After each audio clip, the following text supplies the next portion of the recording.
ಮೌನ, ಇವತ್ತು ಅಡಿಗೆ ಕಡಿಮೆ ಮಾಡು. ಅಡಿಗೆಗೆ ಎಣ್ಣೆ ಕಡಿಮೆ ಹಾಕು.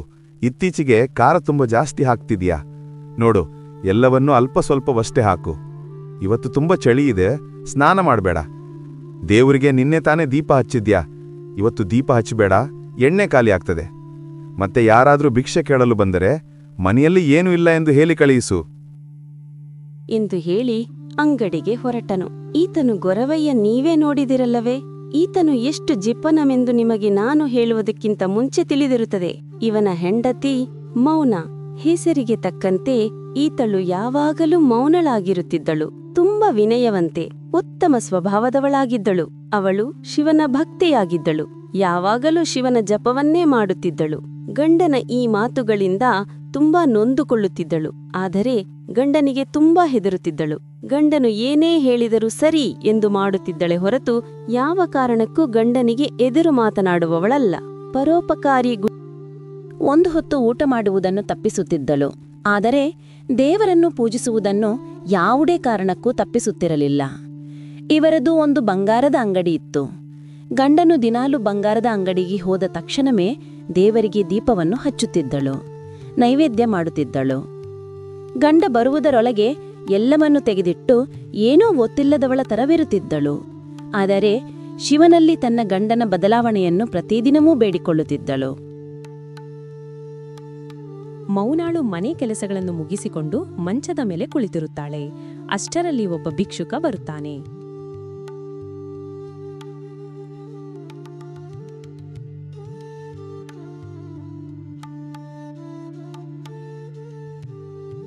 ಅಮ್ಮ, ಮನೆಯಲ್ಲಿ ಯಾರಾದರೂ ಇದ್ದೀರಾ?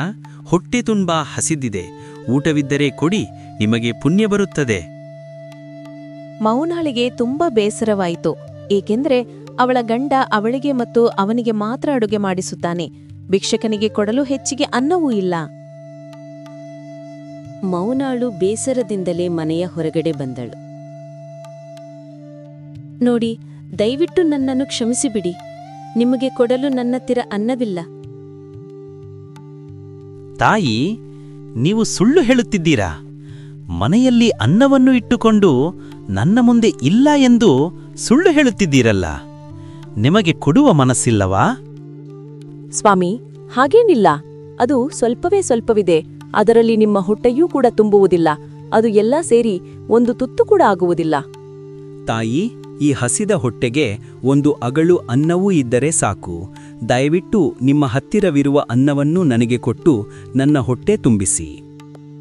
ಸರಿ ಸ್ವಾಮಿ, ನೀವು ಹೇಳಿದಂತೆ ಆಗಲಿ ಎಂದು ಮೌನ ಸ್ವಲ್ಪವಿರುವ ಅನ್ನವನ್ನು ತೆಗೆದುಕೊಂಡು ಬಂದು ಕೊಟ್ಟಳು ಆ ಭಿಕ್ಷುಕಿ. ಅದನ್ನು ತಿಂದು, ತಾಯಿ, ನಿಮ್ಮಿಂದ ನನ್ನ ಹೊಟ್ಟೆ ತುಂಬಿತು, ನನ್ನ ಮನಸ್ಸು ಹಗರವಾಯಿತು. ನಿಮ್ಗೆ ಆ ದೇವರು ಆಯುಷ್ಯ ಆರೋಗ್ಯ ಕೊಟ್ಟು ಕಾಪಾಡಲಿ ಎಂದು ಹೇಳಿ ಭಿಕ್ಷುಕ ಹೊರಟು ಹೋದ ದಾರಿಯಲ್ಲಿಯೇ ಮೌನಳ ಗಂಡ ಗುರವಯ್ಯ ಬಂದನು. ಗಂಡನನ್ನು ನೋಡಿ ಮೌನಾಳು ಬೆಚ್ಚಿಬಿದ್ದಳು. ಗೊರವಯ್ಯ ಭಿಕ್ಷುಕನನ್ನು ನೋಡಿ ಸಂಶಯಪಟ್ಟಿದ್ದನು. ಬಂದವನೇ ಹೆಂಡತಿಯನ್ನು ಕರೆದು, ಮೌನ, ಇವತ್ಯಾರಾದ್ರೂ ಭಿಕ್ಷುಕ ಬಲ್ಲಿದ್ನಾ? ಹೌದು ರೀ, ಒಬ್ಬ ಭಿಕ್ಷುಕ ಬಂದಿದ್ದನು. ಆದರೆ ಮನೆಯಲ್ಲಿ ಅನ್ನವೆಲ್ಲ ಖಾಲಿಯಾಗಿತ್ತಲ್ಲ, ಆದ್ದರಿಂದ ನಾನು ಆತನಿಗೆ ಏನೂ ನೀಡಲಿಲ್ಲ. ಮೌನ, ದಿನಾಲು ಭಿಕ್ಷುಕರು ಯಾವುದೋ ಒಂದು ನೆಪದಲ್ಲಿ ಬಂದೇ ಬರುತ್ತಾರೆ. ಮೀನು, ನಾನು ಇಲ್ಲ ಅಂತ ಏನು ನೀಡುವುದಕ್ಕೆ ಹೋಗಬೇಡ. ಅವರು ದುಡಿದು ತಿನ್ನಲಾಗದ ಕಾರಣ ಹೀಗೆ ಭಿಕ್ಷೆ ಕೇಳಿಕೊಂಡು ಬಂದಿರುತ್ತಾರೆ. ನಾವು ದಿನಾಲು ಕಷ್ಟಪಟ್ಟು ದುಡಿದು ಅವರಿಗೆ ಭಿಕ್ಷೆ ಹಾಕಬೇಕು. ಸರೀರಿ ಎಂದು ಹೇಳಿ ಊಟ ಮಾಡಿ ಮಲಗುತ್ತಾರೆ. ಆದರೆ ಮೌನಾಳಿಗೆ ಸ್ವಲ್ಪ ಅನ್ನ ನೀಡಿದ್ದನ್ನೆಲ್ಲ, ಶಿವನೇ, ನನ್ನ ಗಂಡನು ಯಾವಾಗ ಬದಲಾಗುತ್ತಾನೆ? ಒಂದು ದಿನವಾದರೂ ಅವರ ಹೊಟ್ಟೆ ತುಂಬಿಸಬೇಕು ಎಂದು ಮನಸ್ಸಿನಲ್ಲಿ ಕೊರಗುತ್ತಿದ್ದಳು. ಮಾರನೆಯ ದಿನ ಮುಂಜಾನೆ ಗಂಡನು ದಿನಚರಿ ಮುಗಿಸಿ ಬಂಗಾರದ ಅಂಗಡಿಗೆ ಹೋಗುತ್ತಾನೆ. ಕೆಲಸಗಳನ್ನೆಲ್ಲ ಮುಗಿಸಿ ಯೋಚನೆ ಮಾಡುತ್ತಾ ಮಂಚದ ಮೇಲೆ ಕುಳಿತಿರುತ್ತಾಳೆ. ಅಷ್ಟರಲ್ಲೇ ಅವಳಿಗೆ ಯಾರೋ ಕರೆದ ಧ್ವನಿ ಕೇಳಿಸುತ್ತದೆ. ಹೊರಗೆ ಹೋಗಿ ನೋಡುತ್ತಾಳೆ. ಮತ್ತದೇ ಭಿಕ್ಷುಕ ಅವಳ ಮನೆಯ ಮುಂದೆ ನಿಂತಿರುತ್ತಾನೆ. ತಾಯಿ, ಇವತ್ತು ಕೂಡ ಯಾರೂ ನನಗೆ ತಿನ್ನಲು ಅನ್ನ ಕೊಡುತ್ತಿಲ್ಲ. ಇವತ್ತೊಂದು ದಿನ ನನಗೆ ಹೊಟ್ಟೆಗೆ ಅನ್ನ ನೀಡಿ.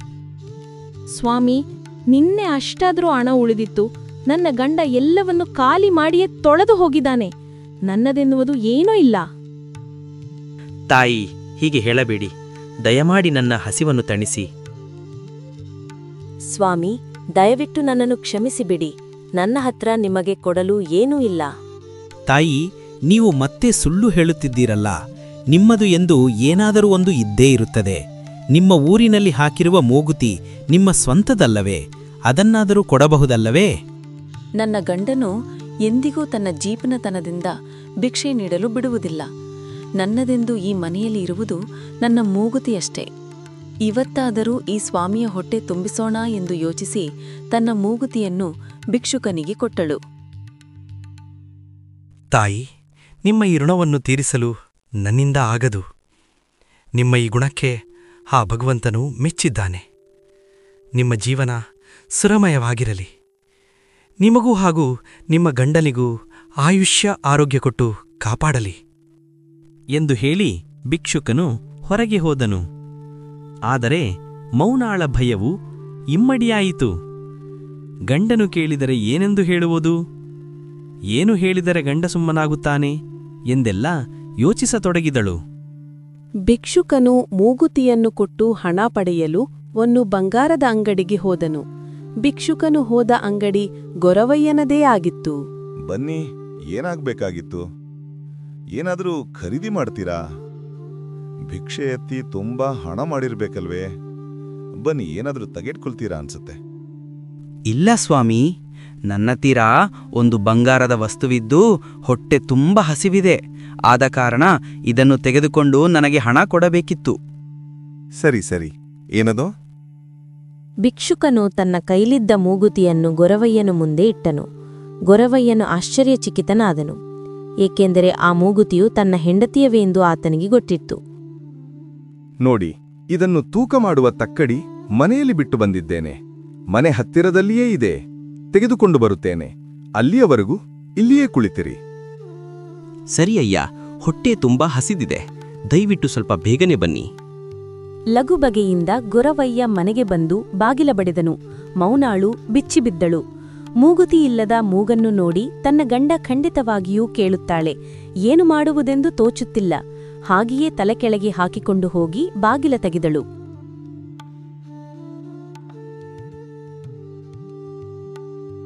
ನಿನ್ನ ಮೂಗಿನಲ್ಲಿರುವ ಮೂಗುತಿಯಲ್ಲಿದೆ? ಸ್ನಾನ ಮಾಡುವಾಗ ತೆಗೆದು ಬಚ್ಚಲದ ಹತ್ತಿರ ಇಟ್ಟಿದ್ದೇನೆ. ಹಾಕಿಕೊಳ್ಳಬೇಕೆನ್ನುವಷ್ಟರಲ್ಲಿ ನೀವು ಬಂದಿರಿ. ಅವಸರದಲ್ಲಿ ಹಾಗೆಯೇ ಬಂದುಬಿಟ್ಟೆ. ಸರಿ, ನಿನ್ನ ಮೂಗುತಿಯನ್ನು ತೆಗೆದುಕೊಂಡು ಬಾ. ಮೌನಳಿಗೆ ಆಕಾಶವೇ ಕಳಚಿ ಬಿದ್ದಂತಾಯಿತು. ಮೌನಾಳು ಭಯದಿಂದಲೇ ಮನೆಯ ಬಚ್ಚಲದ ಕಡೆ ನಡೆದಳು. ಅಲ್ಲಿ ನೋಡಿದರೆ ನಿಜವಾಗಿಯೂ ಮೂಗುತಿ ಇತ್ತು. ಅದನ್ನು ನೋಡಿ ಮೌನಾಳಿಗೆ ಆಶ್ಚರ್ಯವಾಯಿತು. ತಂದು ಗಂಡನಿಗೆ ತೋರಿಸಿದಳು.